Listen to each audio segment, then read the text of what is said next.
Hangisi gerekliyse, aparey mi, splint mi ona karar veriyoruz ve 3D yazıcıyla üretiyoruz. Tolart hikayeleri başlıyor.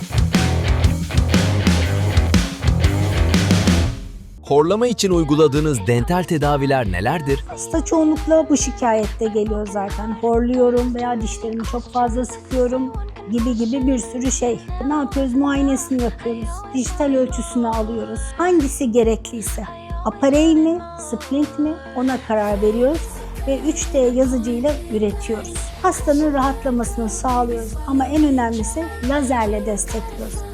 Lazer aynı zamanda horlamaya neden olan dokuların, büyümüş olan dokuların da küçülmesini sağlıyor. Yani ödemi azaltıyor ve artının üstüne artı ekliyoruz ve hastalar mutlu, bizler mutlu.